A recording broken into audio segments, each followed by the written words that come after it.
on, come on, come on, come on, come on, come on, come on. Let's go, let's go, let's go, let's go. Traffic Avenue, the show for me and you. Mondays to Fridays, ooh, the Traffic Avenue.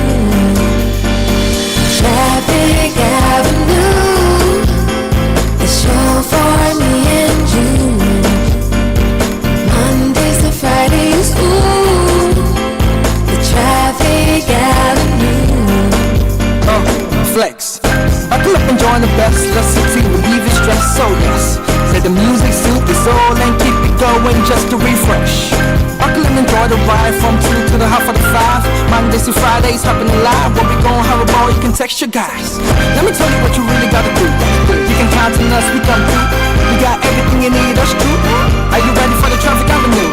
Let me tell you what you really gotta do. You can count on us, we come through. We got everything you need, that's true. An applause for the Traffic Avenue. 95, 96, 97.3 City FM. It doesn't get any better than that. Detailed news, unparalleled coverage. City News on 97.3 FM. Eyewitness News. Be there as it happens. City News.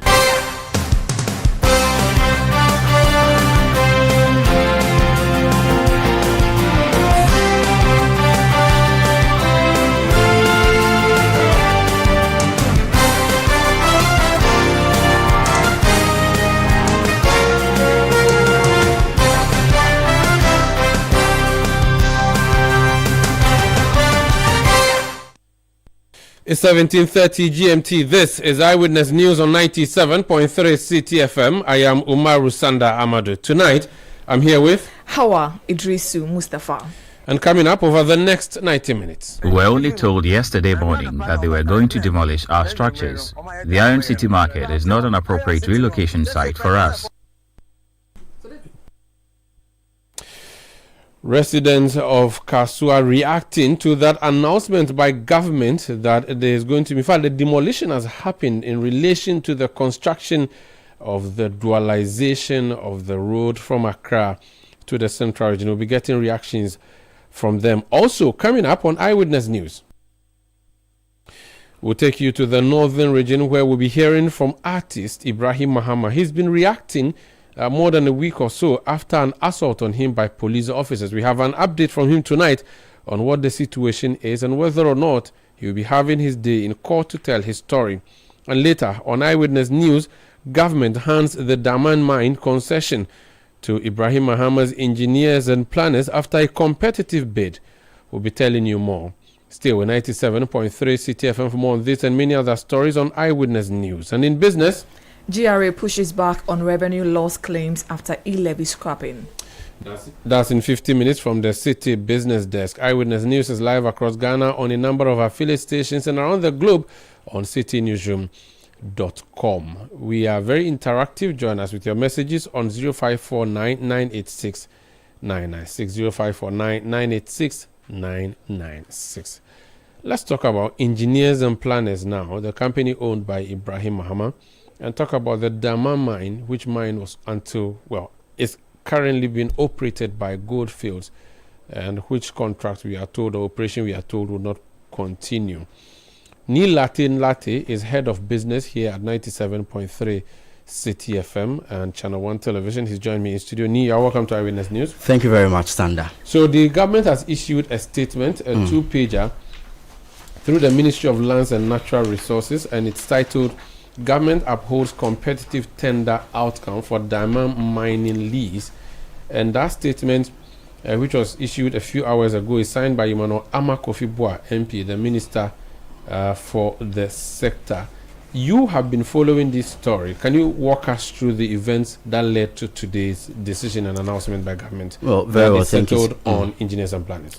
Well, so we know that we are some 11 days away from the expiration of the mining lease at the Daman mine, currently being held by Goldfields. What government has said is that, well, there isn't going to be any gap when it comes to, the operations of the mine after the exit of Goldfields. So this afternoon, the tender committee responsible for the selection of the strategic investor for the lease and operations of the mine presented its report to the Ministry of Lands and Natural Resources, a report which has been upheld by the ministry, which gives approval to the operations of the mine by engineers and planners. What we do know is that when the government announced that it was inviting bids for the strategic investor, 4 companies responded to the competitive bidding process or the tender process. These 4 companies, let me quickly run you by them: Maripoma Mining Services, Vortex Resources, Heath Goldfields, and Engineers and Planners. Based on the committee's work, they went through a number of processes. I can see about 3 processes. The first being the mandatory requirement or the responsiveness. Here they were looking at the proof of the fact that the company is wholly Ghanaian, the submission of valid documents such as the clearance certificate, the SNIT certificate, VAT, as well as the payment of the application fee of 100,000 Ghana cedis. By the end of this process, 2 companies were successful. That was Heath Goldfields as well as Engineers and Planners. So the first 2 were knocked out at the initial stage. Exactly, they were disqualified because they did not consider themselves as part of the evaluation process because they didn't go through the process. That is what the committee is telling us. So that's Vortex Resources Mining Group, and then Maripoma Mining Services. Maripoma being it engages in construction. Construction as well. And so these 2 companies were disqualified right from the onset, and so they did not make it past the first mandatory requirement responsiveness stage. Okay. So it gave the go ahead to Heath Goldfields as well as Engineers and Planners. After this particular process, the committee again was looking at some evaluation criteria as well as technical criteria. I see 7 of them. This evaluation criteria, 1 being the relevant experience, and we know that currently Engineers and Planners is providing mining support services to the diamond mine. And so if you look at the relevant experience, the methodology and work plan, qualification experience, facilities, compliance with safety, health and environment standards, as well as local content, that was the evaluation criteria. And among these criteria was the fact that relevant experience carried the chunk of the weight. So they voted each company based on this criteria. Exactly. So for the 7 criteria, each had 10 points, with the exception of the specific experience in a similar project and environment. And mind you, I've already told you that Engineers and Planners, that's EMP, is currently providing mining support services. So out of that, you realize that Engineers and Planners too tall. It got 38.6 out of the 40% allocated to this particular evaluation criteria, with Heath Goldfields lagging behind with 18.4. All of the other criteria, Engineers and Planners was in the lead with the exception of local content, and I'll explain why. When it came to local content, because Heath Goldfields is currently a mining company operating in the country, they went ahead of Engineers and Planners, which is now transitioning from mining support services to full-time mining operations. So that was where the evaluation criteria, when it came to the technical proposals, Heath Goldfields went ahead of Engineers and Planners. But in totality, you realize that Engineers and Planners came top with 95.4% out of the 100% that the committee was looking. And for you to qualify to the next stage, which is the financial requirement, you should have scored more than 80% when it came to the technical, proposal or the evaluation.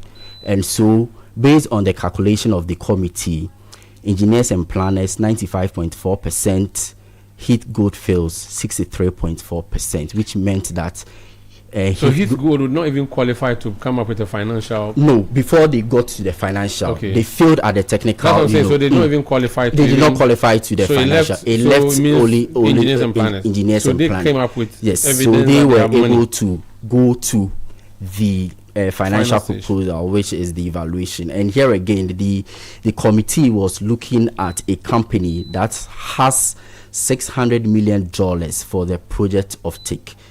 And so they were looking at documents presented by Engineers and Planners, and based on the document, Engineers and Planners was able to prove that it had in excess of $500 million for project development. And this particular 500, they said they were looking for 600. They were looking for 600, and so there's a calculation in there where the committee was also looking at a weight that at least you should be able to get some 80% of the $600 million that they are looking for. And so putting the documentary evidence of the financial proposal presented by engineers and planners, which is from Absa Bank and Stanbic Bank, they were able to prove beyond reasonable doubt that they have in excess of $500 million. In fact, it was $505 million, thereby satisfying the prescribed financial capacity required for the operations of the mines. I'll come back. So you talked to me about what's happening at the mine itself and what's going to happen next. But let me hear from someone who is involved in this decision. Joseph Iroko is the acting director of legal at the Minerals Commission. Mr. Iroko, I believe that will be the Iroko tree. You're welcome to Eyewitness News. Thank you, Maro. Before you begin to ask questions, I just like to let you know that I am also an anchorite. This is not fair, Council. Council, what you have done is not fair. You have crippled me. Now I cannot even ask you any question. Anyway, are you my senior or my junior anchorite so that I know how to proceed? I left Damasco in 1996. So you do the calculation. You are my big senior. Anyway, senior, I bow for you and I greet you. Okay. When the name Ibrahim Mahama is mentioned, a lot of issues come up. One of them is a possibility of conflict of interest, not because he is a president or the minister, but because he's a brother to the president. So a lot of people are looking at this deal with eyebrows raised and waiting for any opportunity of a possibility of a conflict of interest. 4 companies went into the bid. The decision is that engineers and planners owned by Ibrahim Mahama won the day. How can you first of all convince my listeners that the conflict of interest threshold has been dealt with properly under the law and also under the ordinary context of the term? Okay, I don't know if I understand where you're coming from the angle of conflict of interest. Maybe you should clarify a bit more so I can. So what I'm trying to say is that the moment the name Ibrahim Mahama is mentioned and we hear that the government has given him a contract, people will start saying, oh, it is his brother and he has given his brother a government mine. How did you first deal with that issue? Or you were blinded by the fact that the company is owned by the brother of the president and you went purely on technical issues? That's what I want to understand how you approach it. Thank you very much. So thank you for the chance to speak on this matter. So the committee went into this work without regard for anybody's last name. That's the first thing I want to raise. Then secondly, the committee was guided by the tender notice guidelines published by the minister as per regulation 258 of the Minerals and Mining Licensing Regulation 2012 LI 2170. So the process has been outlined in the regulations. So the minister published the notice and then told the whole world as to the criteria that any bidder must meet. So a copy of the tender notice, if you look at Annex C, it talks about the evaluation criteria, and there are it's a 3-stage evaluation process. The phase 1 deals with mandatory requirements, and it's very clear that if you fail any of the requirements and the mandatory phase, you'll be disqualified. So at that stage, what the committee was supposed to, or what the Minerals Commission was supposed to look at is whether at that stage, whether all the 4 bidders have met the requirements. So first of all, you must be a fully owned Ghanaian company. And I must stress that a fully owned Ghanaian company has a different definition under Section 111 of the Minerals and Mining Act. It is not the normal incorporation of a company under the Companies Act. Our law allows a wholly owned Ghanaian company to be defined separately under Section 111. So you must meet the requirement whether your directors, your shareholders, and your beneficial owners are citizens under Ghanaian law. If they are not, you are out. In addition to that, you must have evidence of a valid tax clearance certificate, valid NIS certificate, valid birth certificate, and all those with a related certificate. If any of those are not submitted, you are out. So as you rightly mentioned, 4 companies bidded at that stage, only 2 met the requirement, and therefore they were passed on for the next stage. The other 2 didn't even submit any documentation at all, let alone proof of their payment of the non-refundable fee of 100,000 Ghana cedis. So they were out at that stage. It's that simple. Okay. Now, I still want to understand. Did this matter come up at any point? Did any of the competitors or the bidders say that they thought that there would be favoritism in the decision? Well, nobody has done so, and I'll be surprised in the light of what I have told you and the gallant that was published to the whole world. We don't want to come and say there was an attempt to favor anybody. No, it didn't come out at all. Okay, the first 2 companies didn't even meet the criteria. Can you explain that to us? Because one of them, at least we know to be in the construction of roads, and yet there were some basic criteria that they could not meet. Can you explain to us why the first 2, namely Maripoma and Vortex, failed to meet the first criteria? Well, as I already stated, the requirements are quite clear. So how do you meet them? By submitting evidence of your incorporation, number 1, and that will show all the directors and shareholders and beneficial owners. Okay, that's number 1. Then you must also submit evidence of your VAT certificate, tax clearance, NIC, and all that. Those and the payment of 100,000 Ghana cedis. Those are the requirements you must meet. Evidence that you have met any of those requirements. So once they didn't submit them, clearly they are out. It's that simple. It's a TKO. Once you don't submit them, then obviously you cannot be processed for the next stage. And did they at any point ask for more time to submit this document, or they did not? Well, they did not. They did not. But in relation to Vortex submitted their application online. And I think when we received it on 30th, we saw that they hadn't submitted any of those. So we were compelled, in the interest of fairness and transparency, to remind them that they needed to comply with the regulations. So we sent them an email that same day, informing them about that, but there was no better response from them.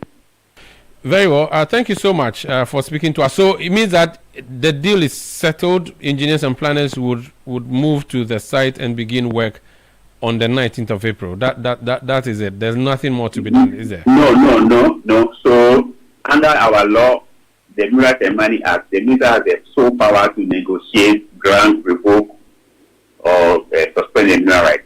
So this gets a recommendation for the Minerals Commission that, look, based on our recommendation to you, that you should conduct a tender process for the grant of the diamond mining lease. This is what we want you to do. And then minister approved the recommendation and then granted and then followed the guideline, and the commission took over as part of the regulatory process to form the tender committee to look at it. So we have just submitted our recommendation to the minister, who must now decide whether it's approving or paid. And if we approve or paid, then the other processes are kicked in. Okay. So it's not the case that now this commission goes, then EMP is moving to the site. There's still some regulatory process that must be met or complied with before that happens. Very well. Thank you so much for speaking to us, sir. My pleasure. That's Joseph Iroko. He's the Acting Director of Legal Affairs at the Minerals Commission. This is Eyewitness News on 97.3 Citi. Nilate Late is one of a number of journalists who went to the Damine site to have an observation. Nilate, you guys went there when? That was 1st of April, just a day after the expiration of the deadline for the submission of bids. So this was the Ministry of Lands and Natural Resources trying to show you what the site looks like. Exactly, led by the Select Committee on Lands and Natural Resources. So the minister led, as well as the chair of the committee, that's Collins Dowda, among a number of committee members plus journalists, as well as some members of the Minerals Commission, just to familiarize themselves with the operations of the mine, as well as the preparedness of the ministry and also other stakeholders for the takeover. So when you went there, Goldfields will still be operating the place, but are there signs that they are parking out? What did you notice? Well, I didn't see signs that they were parking out because they are still in operations. And so what I saw is that staff members were on board, still operating in the mine. and also the transition committee also made a presentation on what the state of affairs was then in terms of the transition. But what we do know is that all is set for, the transfer of the lease, because what we gathered from the mining sites was the fact that all 9 work streams operating in the mines, talk of HR, talk of ICT, talk of legal, they are all set for the transfer of the lease. And we also know that the lease that the government is looking at is within a range of 10 to 11 years. We expect that from 2026 to 2036, that's when engineers and planners, if they are giving the go ahead, they'll be able to mine. But there's also a cutback plan which is expected to extend the life of the mine to about 30 years, all things being equal, which will mean that the government will also rake in a lot more of revenue in future beyond the 10 to 11 year mining lease that they are currently looking at. So what we can say is that the government has also given assurances that no jobs will be lost. And so when the minister spoke to the staff members in excess of about 1,000, that was the assurance he was giving them, that contract workers, permanent staff, everyone will have his or a job as far as the transfer of the mining lease is concerned. Thank you so much. That's Neil Latte is ahead of business news here at 97.3 Citi FM and Channel 1 Television. This is Eyewitness News on 97.3 Citi FM. We are coming to you from our studios in Accra. I am Umaru Sandamado, and we are live across a number of affiliate stations.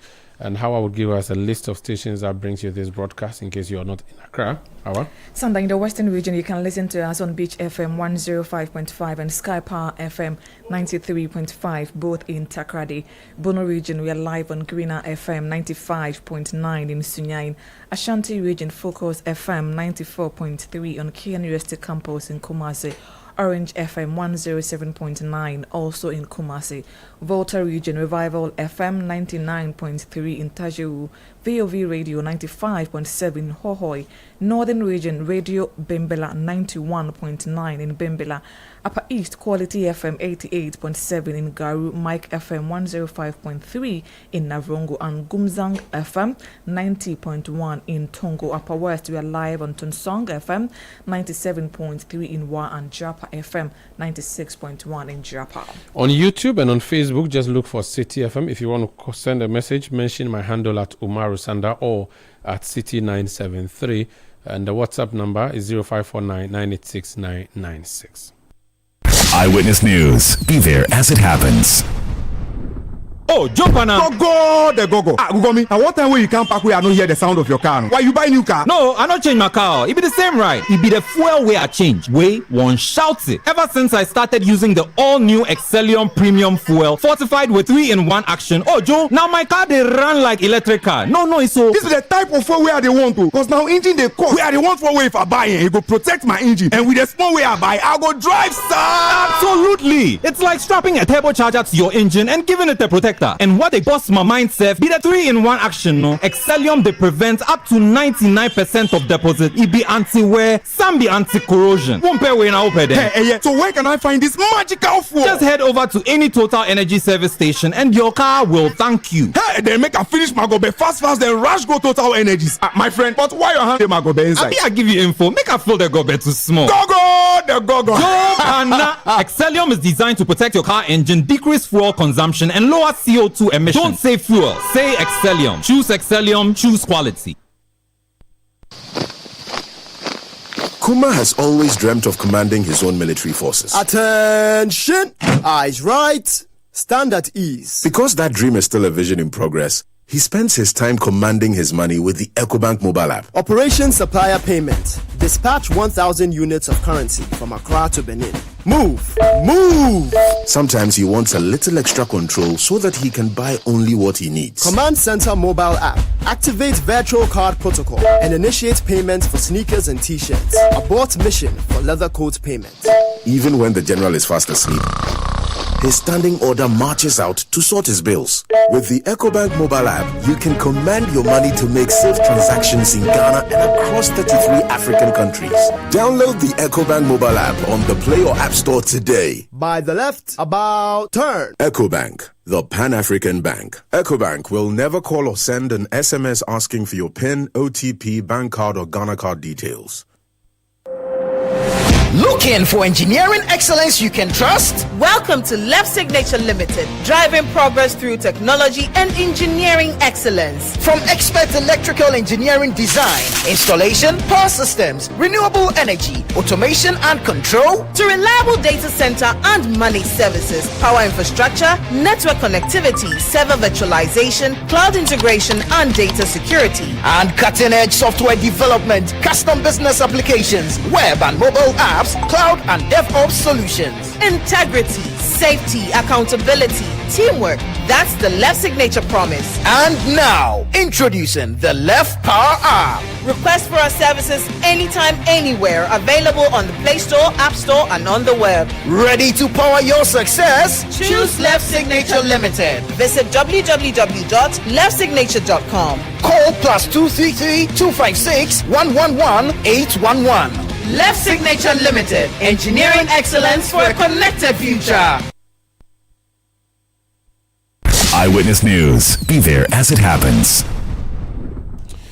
You're welcome back. This is Eyewitness News on 97.3 Citi FM. 2 weeks ago, we brought you a story about an assault on a gentleman who does his work in Nantong in the northern region. Ibrahim Mahama is his name.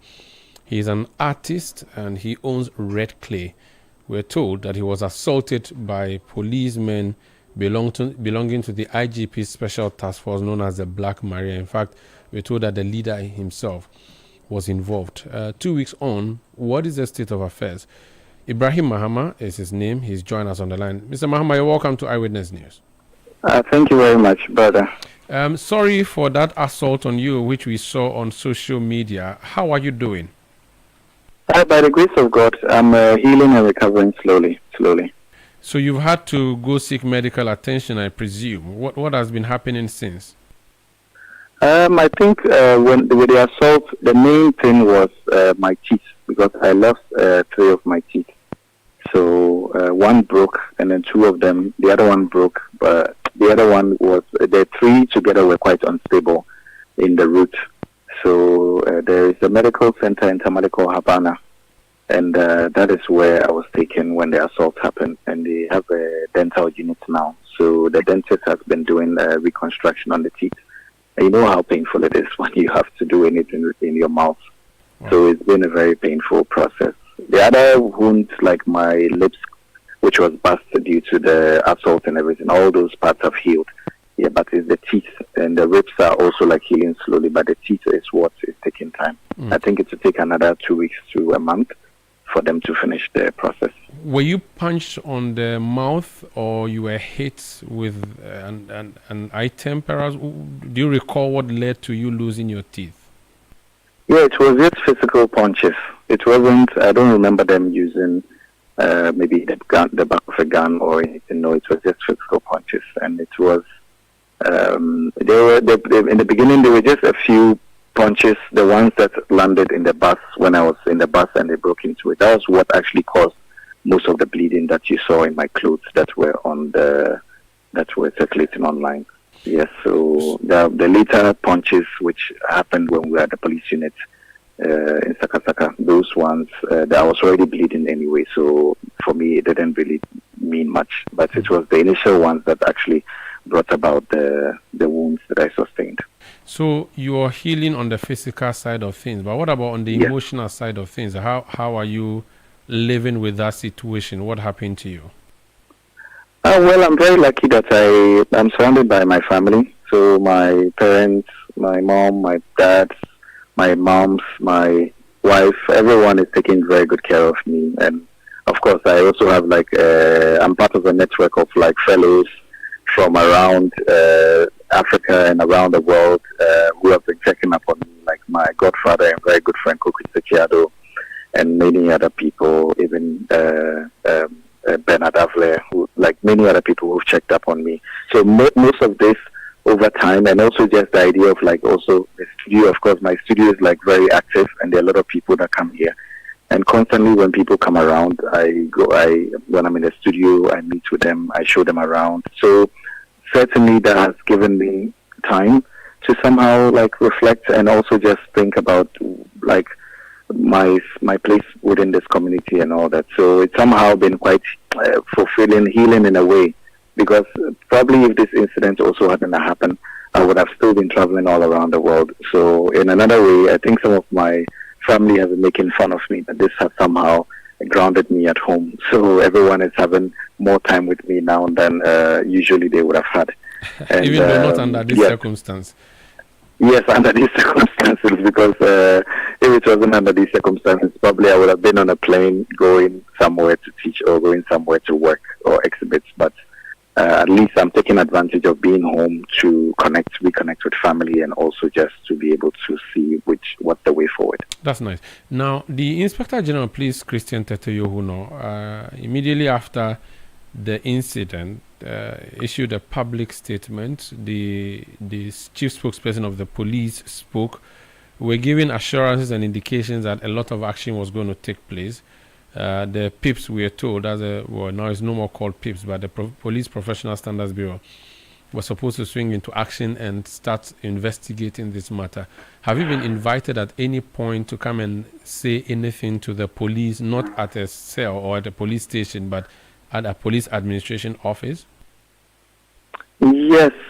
I honestly have been talking to them on phone, and in a few instances, they also visited me both at home, just to be able to take some extra statements. Even after yesterday, I spoke to one of the officers, and they wanted to just gather a few more statements before any action or statement is taken.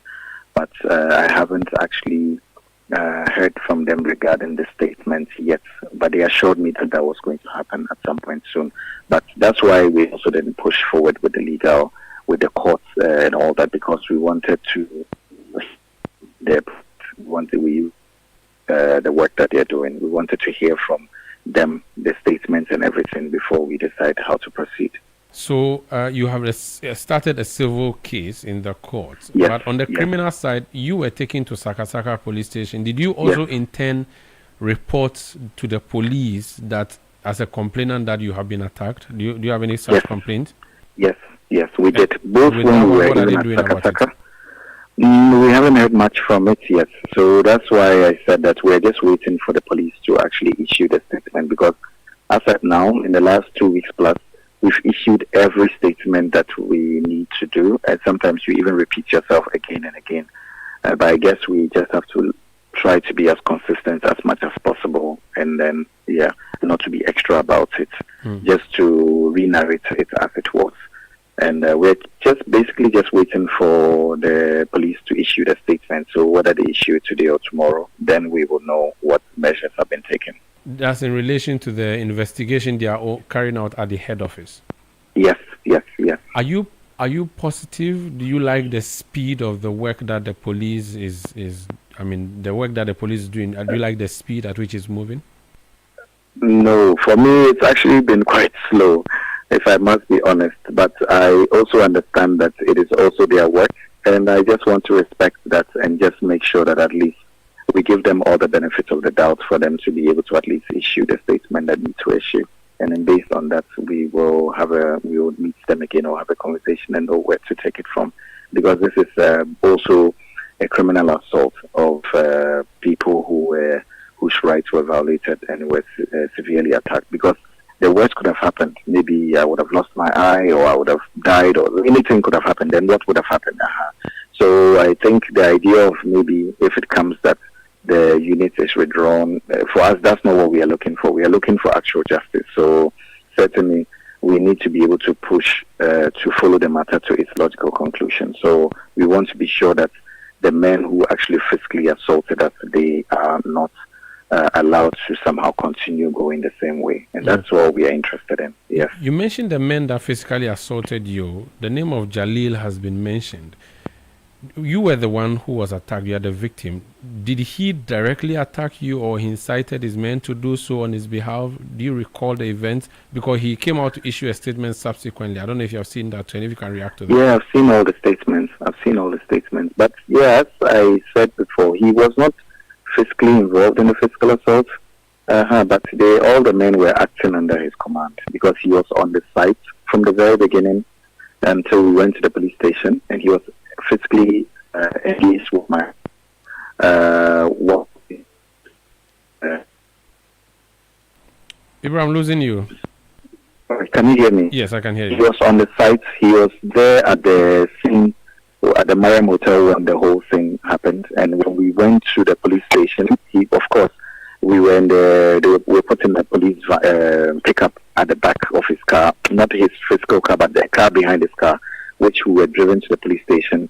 And then they asked us to take off our clothes because my clothes were covered in blood. And there, the officers continued to assault me because they wanted me to open my phone so they could delete the video that they thought I was taking of them when they started hitting the car. And then, I started filming. And that was what they were actually annoyed by, that I was filming them.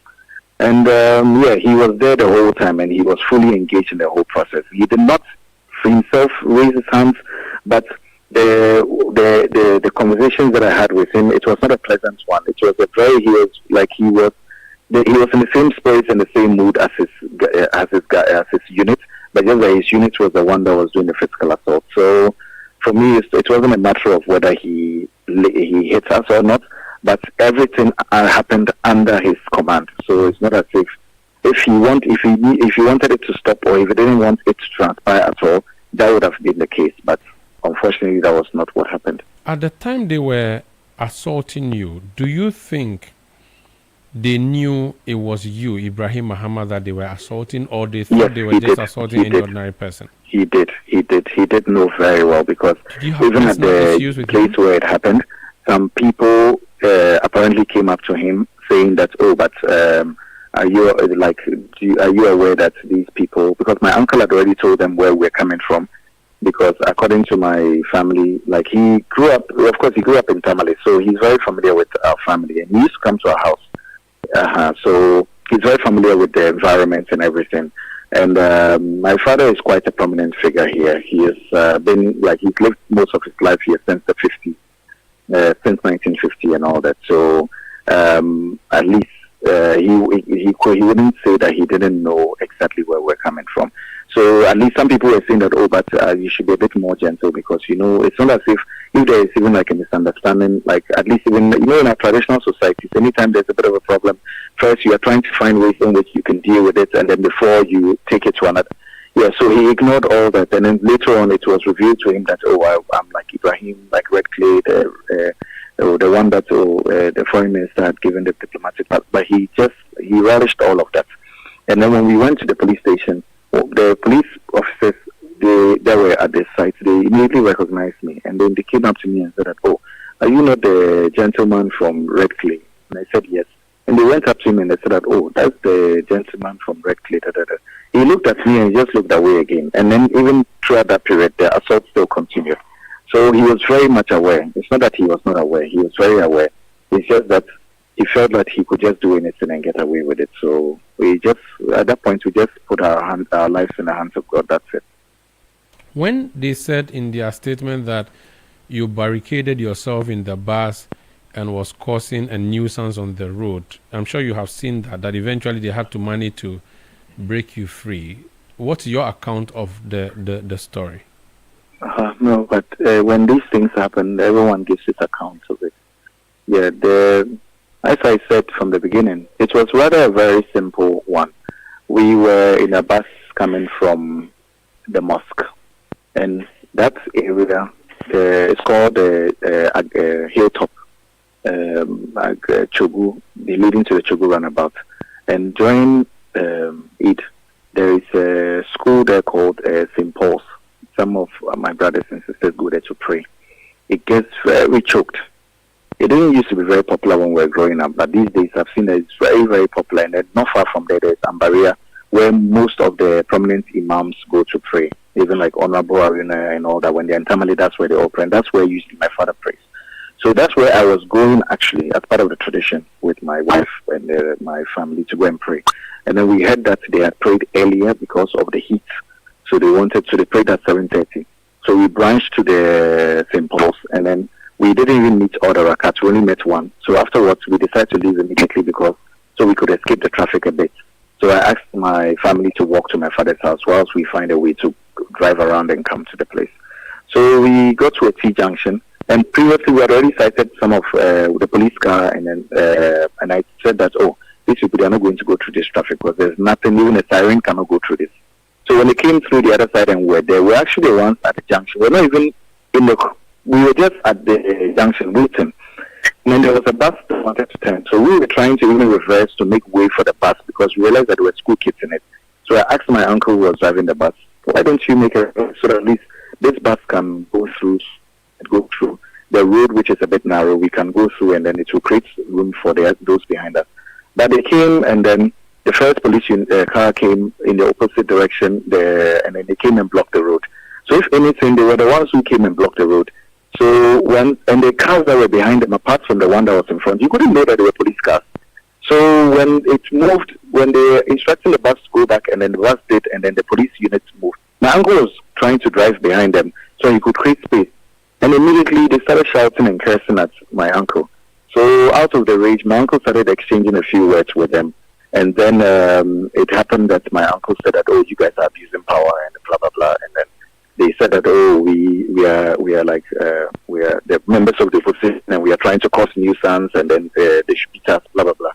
So that is when the ghost in the police vest stepped out of the car, and then they came, hit him, trying to get... So the whole time I was just sitting there trying to disengage my uncle from the conversation. So when I realized it was getting serious, that's when I pulled out my phone to record. And then they started looking at me saying that, I think that I'm wise, so I want to film the whole situation. And then by the time I realized, they were passing through their hands through the window, hitting my uncle. I said, oh, come.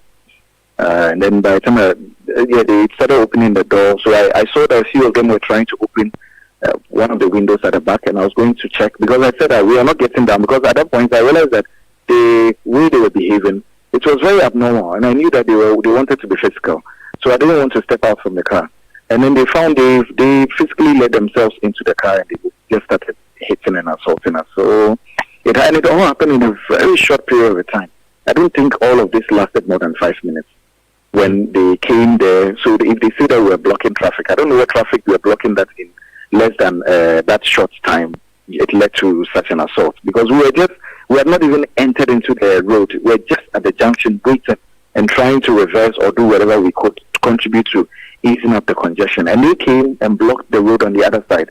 So if anything, and they were not even on duty, they were just coming from the mosque or whatever, just like any of us, all the thousands of people who were there who were trying to find their way back to their homes in order to celebrate the Eid with their family.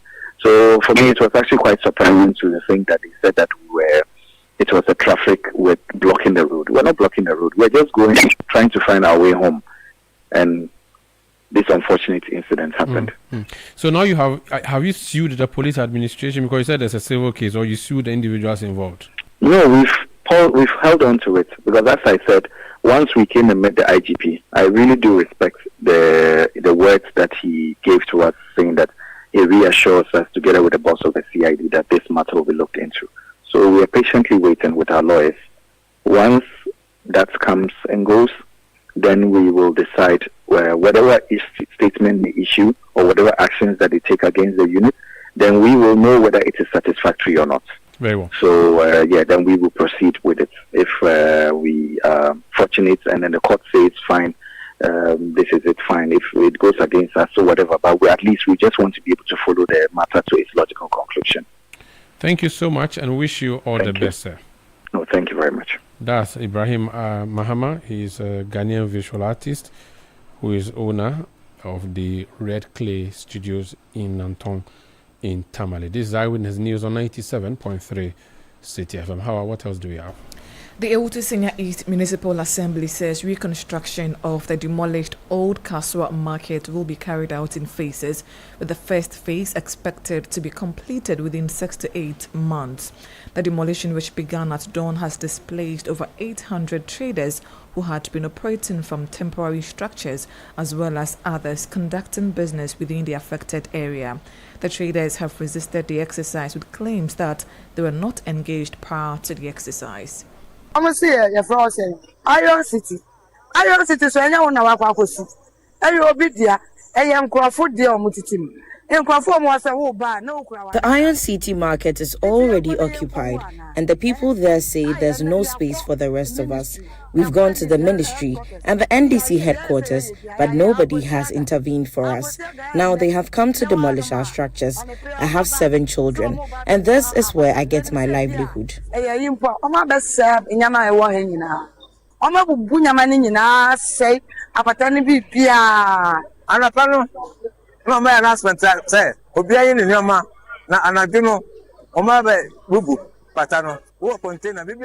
were only told yesterday morning that they were going to demolish our structures. The Iron City market is not an appropriate relocation site for us. A child recently drowned there due to flooding. The authorities inspected the area and agreed that conditions needed to be improved, but they have yet to take any action. We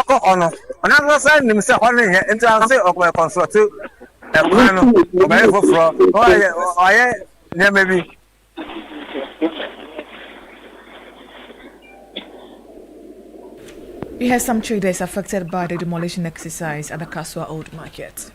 Let's speak to Stephen Kakraba. He is a physical planner with the Wutu Senya East Municipal Assembly. Mr. Kakraba, you're welcome to Eyewitness News. Thank you, sir. Was there notice to the people occupying this market before you carried out your demolition exercises done?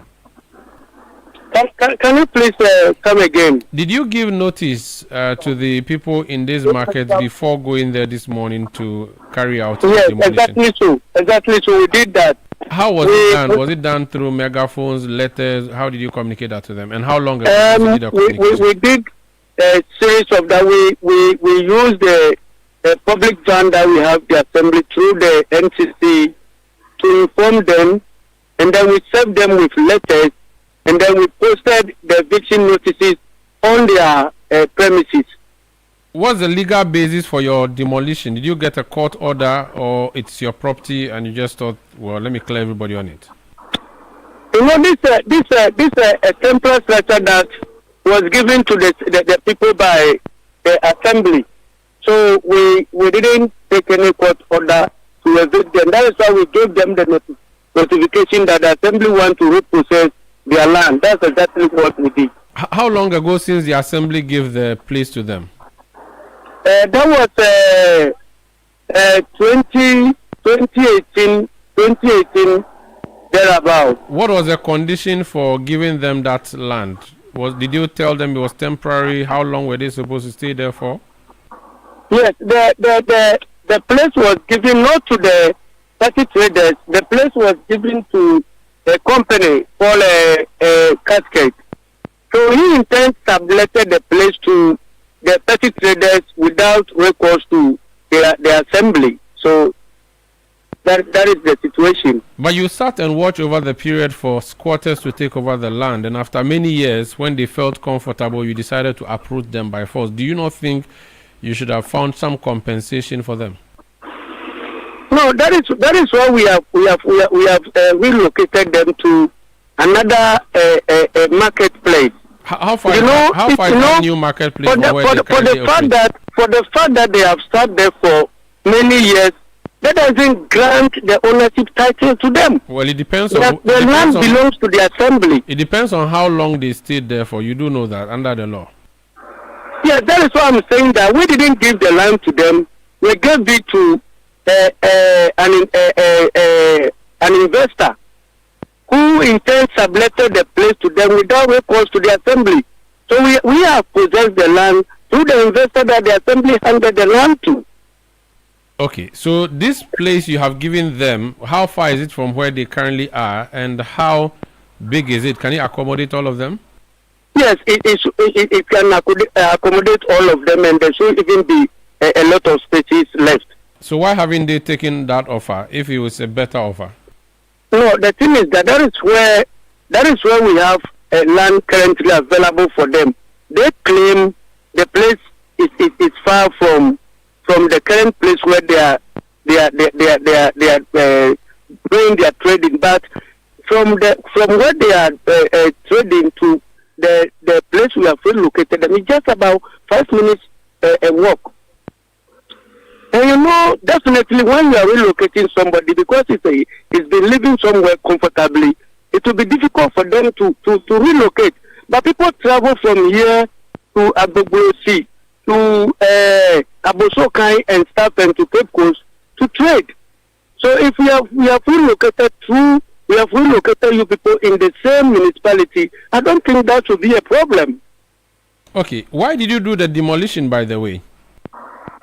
Oh, they are temporary structures, so we need to clear the temporary structures and then put up a permanent structure. You know. So you are destroying the place to build a new market. That's your intention? Yes, we are doing a redevelopment. We are giving a facelift to the municipality. So that is exactly what we are doing. I'm saying that, so this is not for the road construction ongoing. It's just for your market. Yes, for a new shop that we are currently coming to construct. Okay, now you have done that and you left these people without a place. We are told they are displaced. How do you deal with the displacement? Because there are dozens of people, if not hundreds of people, who've been displaced. No, after I indicated to you, to us, we have not displaced anybody because we engage their leadership. That's on paper, but in reality, you have displaced them. Where they are supposed to go and settle and do their trading. So we have not displaced anybody. Yeah, but you have seen people who look displaced. Even if you haven't in your paper and your books, you think that you just repossessed your land. There are human beings we're talking about here. You displace them regardless. So what do you do with them? Would you force them to go there or just watch them? Definitely, they are human beings like us. That's why we have done everything possible to relocate them to Iron City, where they can live comfortably and do their trading. Very well. Thank you. Thank you for speaking to us. My pleasure, sir. That's Stephen Kakraba. He's physical planner with the Utu Senya East Municipal Assembly, whose capital is Kaswa. This is Eyewitness News on 97.3 Citi FM. How? The Ghana Road Transport Coordinating Council, GRTCC, is urging transport unions to suspend any planned increase in transport fares pending the outcome of President John Dramani Maham's emergency cabinet meeting. The meeting aims to address rising fuel prices linked to ongoing tensions in the Middle East. General Secretary of the GRTCC, Ohene Yeboah, made the call while speaking to journalists after an engagement with the Transport Ministry. Yes, as we are all aware, we just came from the holidays. And just around the time we were going for the holiday, we saw some little rise in the fuel prices. Yes, as a practice, we always have to meet with the ministry and make a decision on the way forward. If you remember, the president also made a statement some 3 days ago that he's going to convene a cabinet ministry meeting to review the fuel pricing issues. So we came to meet him and he's giving us that information. We are going back and wait till the president comes from wherever he is, finish with the cabinet meeting and whatever station they take. So we have actually tabled a number of proposals, including taking off some taxes so that we bring the price down. But once it comes and there's a way of dealing with it and bringing the fuel price down, so I have no justification increasing transport fare. That was the General Secretary of the Ghana Road Transport Coordinating Council, Ohene Yeboah. Meanwhile, the management of VIP GN Transport says its proposed fare increase will take effect tomorrow. The company says the adjustment will affect both its standard and executive coach services on major routes from Accra to other parts of the country. Speaking after a meeting with Transport Ministry, General Manager Adakabre Frimpong Manso justified the planned increase. Together with my director, Mr. Kusi, we have met up with the minister. The minister has to deliver the message, and we have to go and convene a meeting with extraordinary meeting of all directors and then take it from there. But yes, it is true that we have announced price increases, and those price increases are on the board. We will still await what the president has got to tell us. But then what we have already announced, it stands. But then we will communicate to the directors what the transport minister has said, and we believe we shall have a situation where the company will be strong economically, profitably, and then reinvest into the fleet so that we can serve the teeming traveling public. Until tomorrow morning, you can tell. We have said that 07 hours, Wednesday 18th, there's a new transport fare. So come there, see what you pay. We have just made that point so clear that these fares were supposed to kick in March 2025. And then at the instance of the transport minister, we stood it down. We suspended those prices. So it has been there for 1 year. And we should not forget the trajectory of the price increase of VIP. The fares were last increased in April 2024. For 2 years, what is in Ghana that is 10 cities 2 years ago, that it remains 10 cities 2 years later? In real terms, is it still 10 cities? So let's see what happens. That was the General Manager of VIP GN Transport, Adakabre Frimpong Manso. President John Dramani Mahama has nominated Dinah Ayamga as the new District Chief Executive for Bongo in the Upper East region. The nomination in accordance with Article 2431 of the 1992 Constitution and the Local Governance Act is pending approval by members of the Bongo District Assembly. In a statement issued by the Ministry of Local Government, Chieftaincy and Religious Affairs, the appointment forms part of efforts to strengthen local governance and development at the district's level. Away from that, residents in part of Accra are expected to experience intermittent power outages as the Electricity Company of Ghana, ECG, begins a major transformer replacement and upgrade exercise from tomorrow. According to ECG, 12 transformers across 6 primary substations in Adenta, La, Teshinungwa, Maijo, Bachuna and Lashibi will be replaced and upgraded. In an interview with Citi News, the General Manager for External Relations at ECG, Dr. Charles Ni Ayuku assured of the timely completion of the exercise. Some few weeks ago, the sector minister, Honorable Dr. Jinapo, gave approval for us to undertake the replacement and upgrade of our power transformers. So, beginning tomorrow, the 8th of April 2026, we are going to start the upgrade, and this would impact on our customers. There are going to be some disruptions as this upgrade takes place. We apologize for the inconvenience, but it's for the good of our customers, for the company, and for Ghana.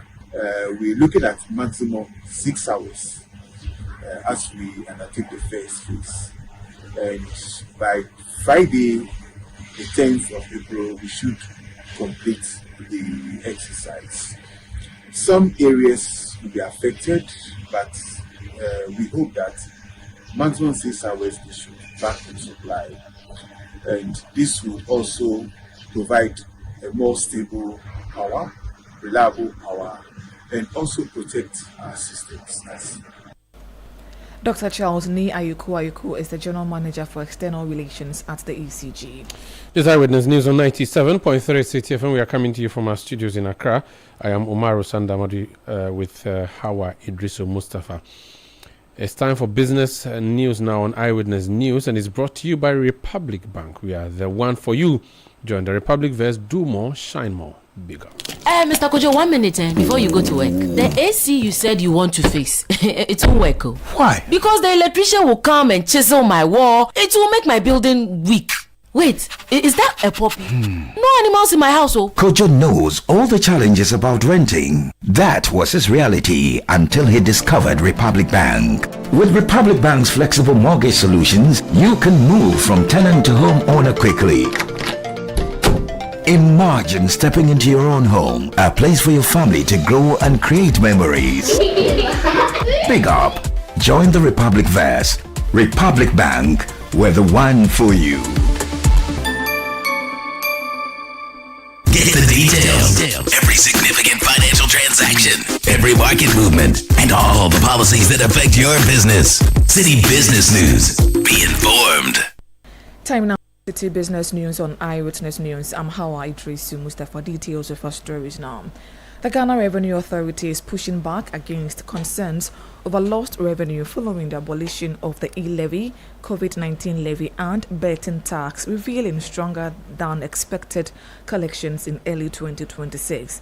The development challenges assumptions that removing the taxes would significantly weaken government revenue, even as pressure mounts to find new fiscal buffers. Speaking at a forum organized by the Center for Policy Scrutiny, the technical advisor to the Commissioner General of the GRA, Elsie Apple-Clue, posited that while the tax removals were initially seen as a setback, the outcome has been more nuanced.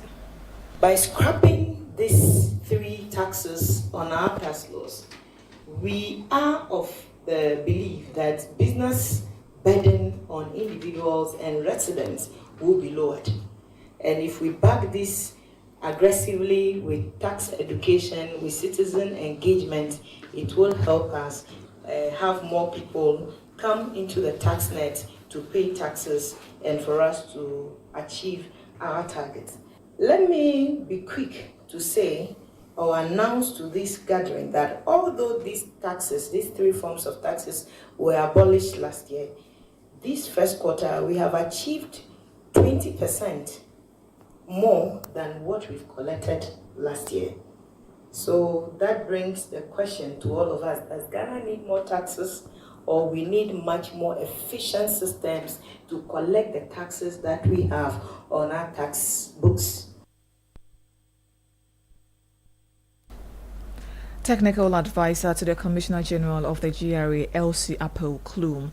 The National Petroleum Authority has disclosed that Ghana currently holds nearly 8 weeks of import cover for diesel and about 6.8 weeks for petrol, providing a buffer against supply disruptions.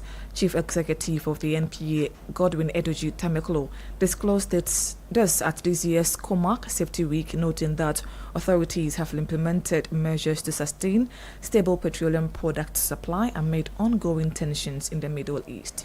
Kenya, as we speak today, has only 16 days of import cover. 1/6 of import cover. Today in Ghana, for diesel, we have almost 8 weeks of import cover. 8 weeks. Can you imagine a situation where you have the money, but you can't have the problem? Just think about it. Today in Ghana, for petrol, we have almost 6.8 weeks of cover. In fact, we just concluded our Lakan advisory meeting last week, and we have vessels scheduled up to the 19th of April. 10 vessels on the high seas. Godwin Edoji Tameklo is Chief Executive of the National Petroleum Authority. Government has assured of addressing the structural constraints limiting the growth and scale-up of Ghanaian enterprises as part of effort to accelerate industrialization. The Ministry of Trade, Agribusiness and Industry maintains that while local businesses have demonstrated strong entrepreneurial capacity across key sectors, persistent gaps in skills and access to finance continue to restrict their expansion. Speaking at the Kweu Business Forum, the Sector Minister Elizabeth Ofosu-Ejari stressed that scaling local enterprises is no longer an aspirational goal but a critical requirement for Ghana's stage of industrial development. The question of scaling Ghanaian enterprise is no longer one we can afford to treat as aspirational. The theme for this year's forum, the future of business, scaling up local enterprise, reflects a precise diagnosis of where Ghana stands in its industrial development. We have, over many years, demonstrated that Ghanaian entrepreneurs are capable of building viable enterprises across agribusiness processing, manufacturing, services and trade. The constraint has never been ingenuity. The constraint has been skill and conditions necessary to achieve it. Addressing that constraint is the mandate of my ministry, and we are prosecuting it with alacrity. That was the Minister for Trade, Agribusiness and Industry, Elizabeth Ofosu-Ejari. Ghana's trade sector is gaining momentum with strong growth in port activity, offsetting a slowdown in passenger arrivals, highlighting a divergence between goods movement and travel demand. Data from the Bank of Ghana shows international trade through the country's two main harbors, Tema and Takoradi ports, recorded solid gains driven by increased container traffic. Here is more. Total laden container throughput rose by 8.6% year-on-year to more than 72,000 in November 2025, up from over 66,000 in the same period last year. The growth trend was even more pronounced on a cumulative basis, with total container traffic for the first 11 months jumping 20.1% to 787,400 compared to 655,400 over the same period in 2024, pointing to sustained strength in import and export activity. In contrast, passenger arrivals showed signs of weakness. Arrivals dipped marginally by 1.1% year-on-year to 189,000 in November 2025, down from approximately 111,000 a year earlier. However, on a monthly basis, arrivals edged up by 1.6%, suggesting some short-term recovery in travel flows. For the first 11 months of the year, total passenger arrivals remained broadly flat at 1,154,000, slightly below the 1,162,000 recorded the same period in 2024, indicating subdued growth in cross-border movement despite stronger trade performance. Daniel Drummond filed that Business News Desk report. The Chamber of Agribusiness Ghana has called on the government to halt the importation of certain agricultural products, particularly tomatoes, as parts of efforts to drive local production and support the 24-hour economy agenda. Speaking to Citi Business News, the chief executive of the chamber, Anthony Morrison, said current levels of import are undermining domestic industry and costing the country jobs and investment opportunities. Anthony Morrison argues that Ghana's heavy reliance on imported tomatoes is economically unsustainable and deprives the country of significant employment opportunities. We import over almost 600 million metric tons, $1 million worth of fresh tomatoes annually. And this comes from Nigeria, Burkina Faso, Morocco, and several countries. We also import processed tomatoes, plum tomatoes, chopped tomatoes, puree, canned tomatoes, in excess of $800 million annually. Now, there are job losses, which is the chamber, we've done the calculation, that is $561 million of job losses in terms of opportunities that we have created in other countries where we are importing from. So what we are saying is that let's block and stop. We are saying that the tomatoes, Burkina Faso authorities, whether they have miscalculated, they never consulted Ghana, we also don't need their lifting of the ban. Ghana is capable of producing, in fact, we're talking about 7 million people who produce tomatoes annually in the country. Anthony Morrison is the chief executive of the Chamber of Agribusiness Ghana, ending Citi Business News on Eyewitness News. I am Hawa Idrisu Mustafa. Up next is Point Blank. Mr. Kojo, 1 minute before you go to work. The AC you said you want to fix, it won't work. Why? Because the electrician will come and chisel my wall. It will make my building weak. Wait, is that a puppy? No animals in my house, oh. Kojo knows all the challenges about renting. That was his reality until he discovered Republic Bank. With Republic Bank's flexible mortgage solutions, you can move from tenant to homeowner quickly. Imagine stepping into your own home, a place for your family to grow and create memories. Big up. Join the Republic Verse. Republic Bank, we're the one for you.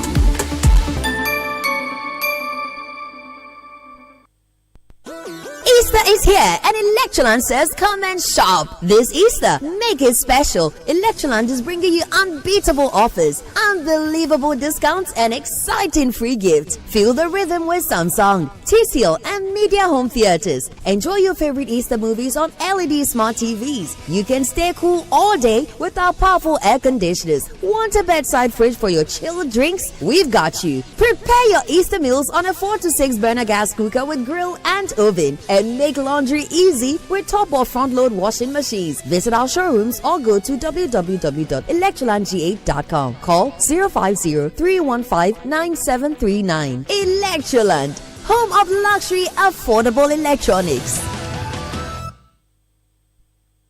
Momo. It has made life happen in lots of good ways. Mr. Kwanzaa, Minsaka insurance claim no. It has put together beautiful weddings. It has filled the bellies of boys at their favorite watchy joint. My guy, stop.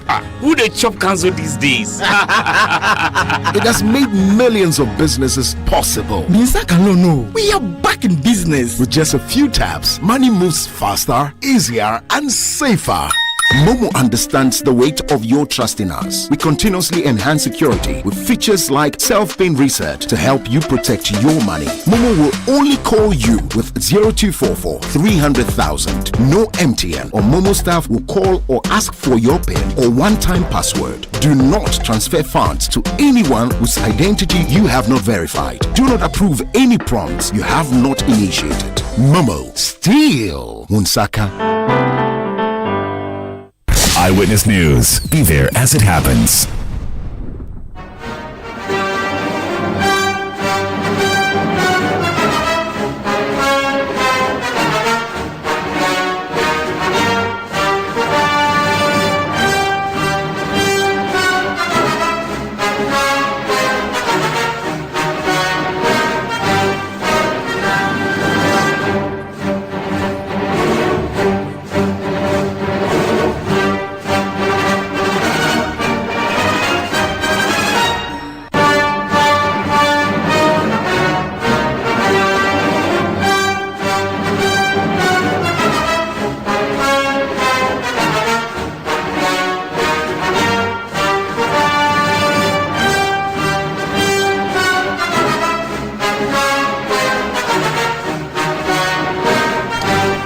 .3 Citi FM. This is Point Blank on Eyewitness News. Tonight on Point Blank, we're talking about the anti-LGBTQI bill. The president has said, well, it's not a priority right now, despite all the issues that were had or said before the elections of 2024. The minority is not happy. At the NPP headquarters today, the Asin South MP, Reverend John Intin Fojo, who is one of the proponents of the anti-LGBTQI bill, described the position of the president as hypocritical, I beg your pardon, and saying that what he's doing is applying double standards in the handling of the piece of legislation. Let's listen. We have called you here today to address a matter of grave national importance, a matter that exposes the highest order of political deceit, hypocrisy, and double standards by President John Dramani Mahama and the ruling National Democratic Congress, NDC. For years, the NDC weaponized the Human Sexual Rights and Family Values Bill, using it as a political tool to deceive eminent clergy, our imams, our revered traditional leaders, and the good people of Ghana. Today, having secured power through this grand deception, President Mahama and his government have seamlessly shifted their stance, abandoning the very cause they championed so loudly in opposition. The grand deception the opposition faced pre-2025.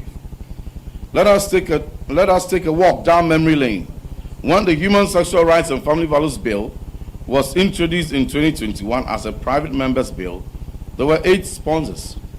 I stood proudly as a sponsor alongside 7 members of the NDC, my colleagues in Parliament, Honorable Sam Nate George, Honorable De La Soa, Honorable Emmanuel Kwesi-Bedra, Honorable Alhassan Suhini, Honorable Rita Odole Soa, Honorable Helen Adwa Ntonso, and Honorable Roxanne Nelson Dafiamepo in 2021. We did so out of deep conviction, recognizing that the bill reflects the desires, culture, and religious beliefs of the overwhelming majority of Ghanaians. During this period, the NDC's position was firmly supported and politically assertive. My colleagues from the NDC saw this not just as a moral imperative, but as a potent political weapon. They engaged the streets of Accra, our communities, the media, religious leaders, civil society groups, and traditional rulers, our imams, our pastors, and portrayed the MPP government at the time as indecisive and disconnected from Ghanaian moral values. During the 2024 election campaign, the then candidate John Dramani Mahama explicitly pledged to sign the bill into law when voted into power. He went as far as accusing former President His Excellency Nana Danko Akufo-Addo of delaying the bill's assent due to dependence on foreign aid. Mr. Mahama boldly declared that if Ghana were self-reliant, no foreign entity could dictate our laws. He presented himself to Ghanaians and the Ghanaian voter as the ultimate, uncompromising defender of our family values. Now to the shift, an early period in power, 2025. However, the moment the NDC assumed power in 2025, the narrative began to change. The strong rhetoric of opposition was quickly replaced by procedural caution. In January 2025, when the Catholic Bishops' Conference met with President Mahama to urge him to pass the bill, he signaled his intent to introduce fresh government-sponsored legislation that would more strictly and more comprehensively address the practices and promotion of LGBTQ and its related activities in Ghana. On another occasion, in contrast, while addressing the clergy, President Mahama declared the previous bill, quote unquote, effectively dead because it had expired with the 8th Parliament. He argued further that moving forward, in quotes, and I quote, probably shouldn't be a private member's bill. It probably should be a government bill with government behind it after consultation with all stakeholders. End of quote.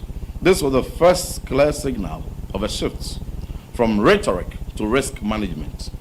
Faced with the realities of governance, including risk to World Bank and IMF funding, as well as constitutional challenges, the NDC government moved from push the bill at all costs to manage how it is introduced and structured. As recent as November 2025, during a courtesy visit by the Christian Council of Ghana to the Jubilee House, President Mahama reaffirmed his administration's opposition to same-sex marriage and pledged to sign the bill if it were passed by Parliament. He looked our religious leaders in the face and stated, marriage is between a man and a woman, in quote. A person's gender is determined at birth. The family is the foundation of our nation, among other things. Yet behind the scenes, the urgency had already evaporated. The current reality, the strategic distancing of President Mahama and the NDC in 2026. Today in 2026, we see the final phase of this grand deception. The NDC government has moved away from active championing of the LGBTQ bill to a cautious, deprioritized, and process-driven approach. On March 31st, 2026, President Mahama made a shocking declaration during his engagement with civil society groups at the Jubilee House.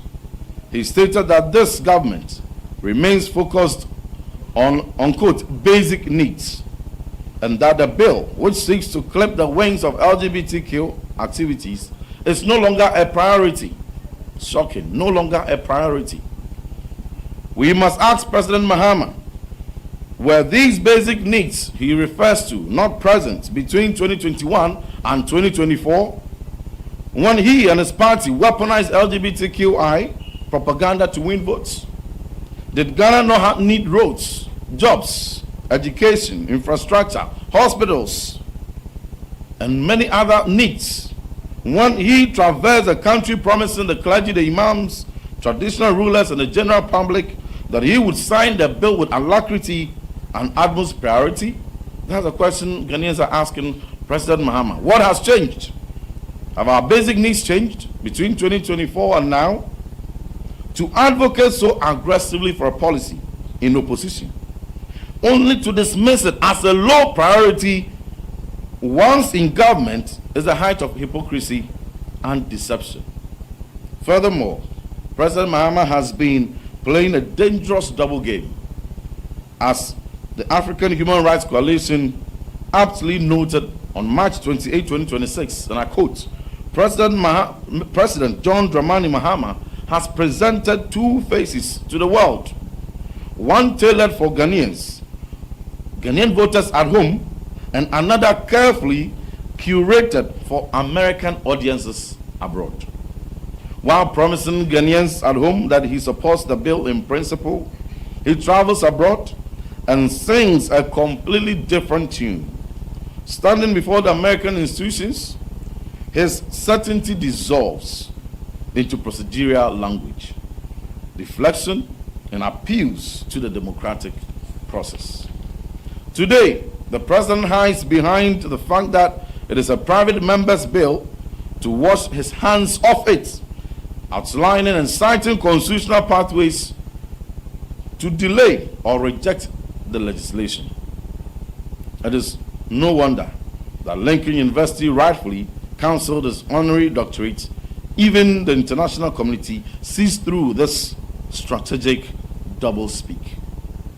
The ultimate betrayal, the smuggling of LGBTQ into our schools, rather very disappointing. Perhaps the most devastating contradiction of all lies in the NDC's approach to our educational system, which is the smuggling of the LGBTQ agenda into our schools. In that same January 2025 engagement with the Cali Bishop Conference, President Mahama proposed an alternative to legislation.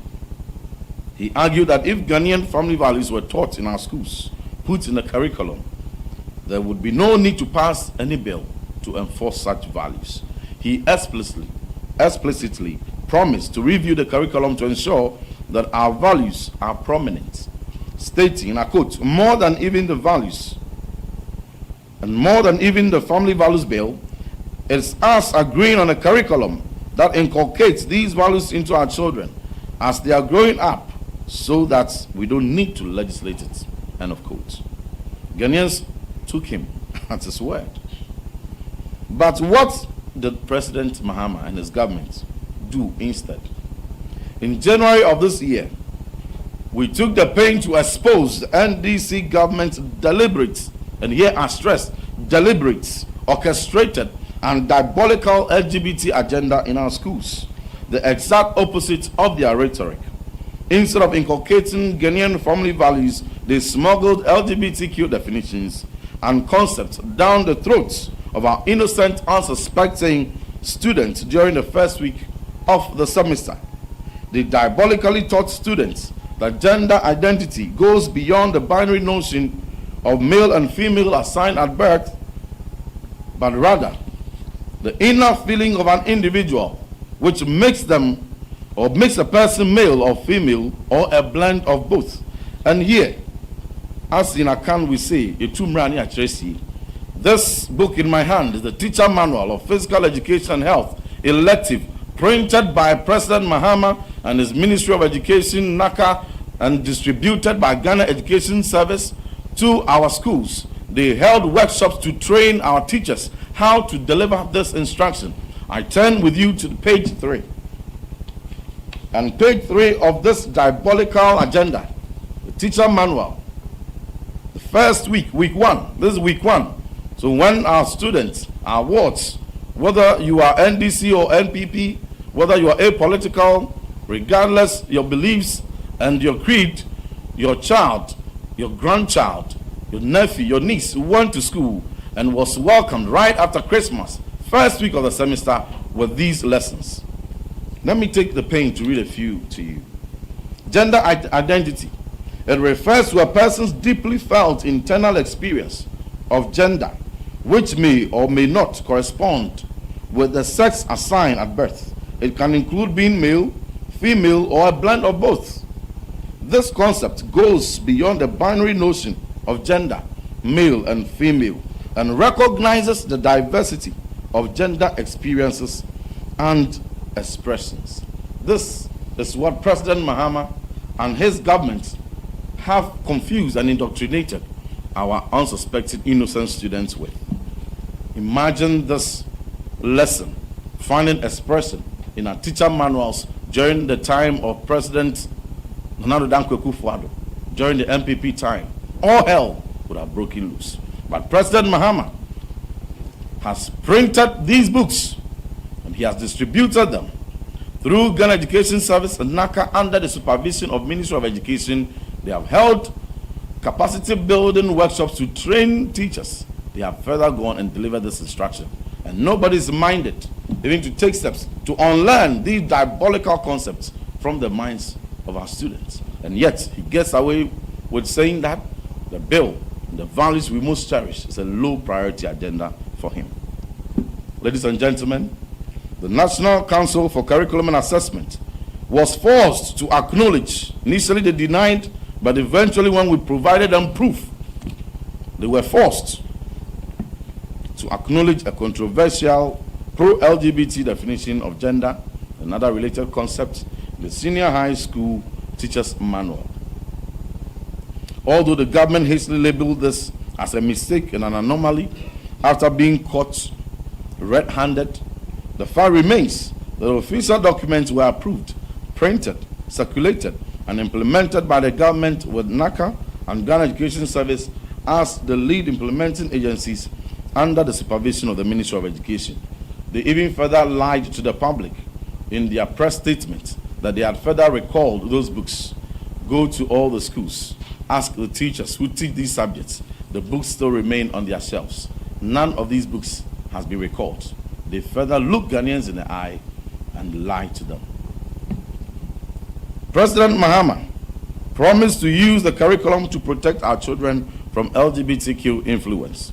Instead, his government used the curriculum to covertly lay the groundwork to indoctrinate them and to set his agenda.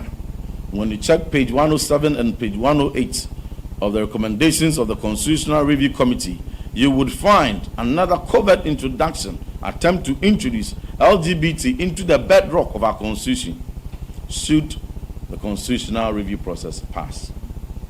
Conclusion and demands. Ladies and gentlemen of the press, the National Democratic Congress has shown its true colors. The real shift we are witnessing is beyond ideology. It is purely deception. They exploited the genuine moral concerns of Ghanaians as a stepping stone to power. They weaponized it to deceive the public, only to turn around in power to abandon the pursuits, and have now deprioritized those concerns at the altar of political convenience and international appeasement. Now, therefore, the New Patriotic Party, together with the overwhelming majority of Ghanaians, demand the following: the immediate realignment of President Mahama's priorities. Say that sovereignty resides in the people.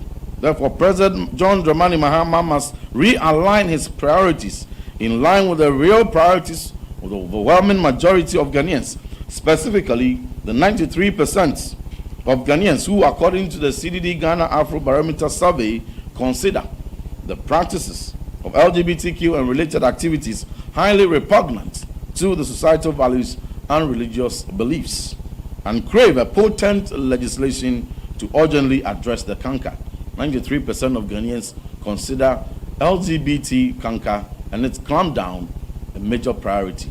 President Mahama, realign your priorities in line with that of the people you serve. Ghana's basic needs have not changed since 2024. And ladies and gentlemen of the press, you will agree with us on that.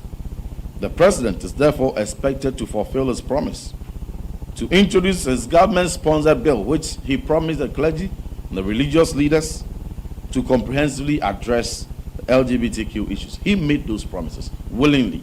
He must be held to account and be made to fulfill his promise. Second, an apology to the clergy, to the imams, Muslim clerics, and traditional leaders.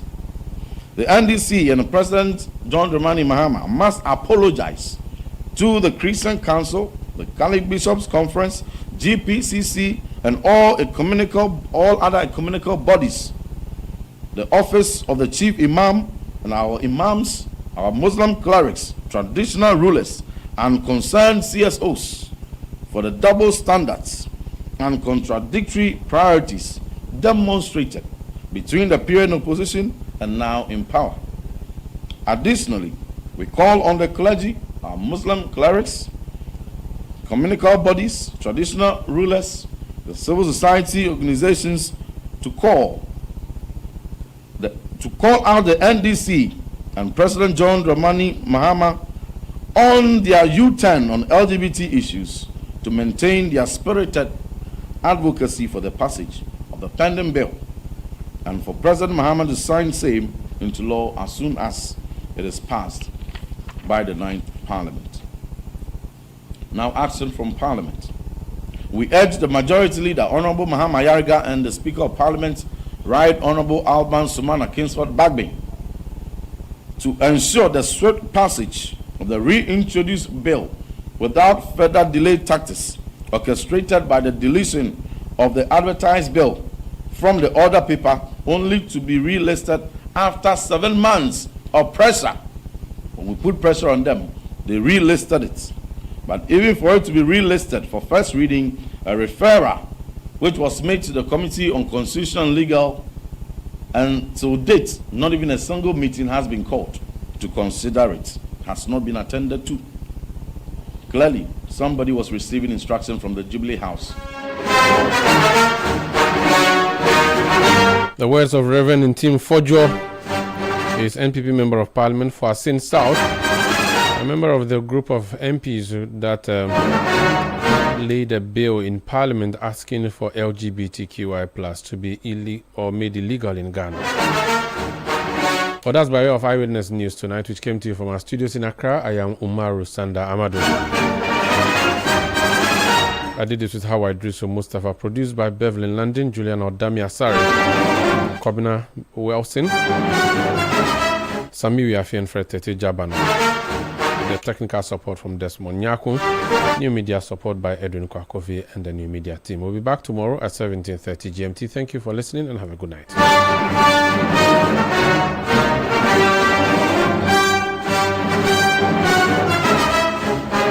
Citi News. We speak first. Reach our hotline on 0302 224959 and get interactive on Facebook, Citi 97.3 FM, and on Twitter at Citi 9.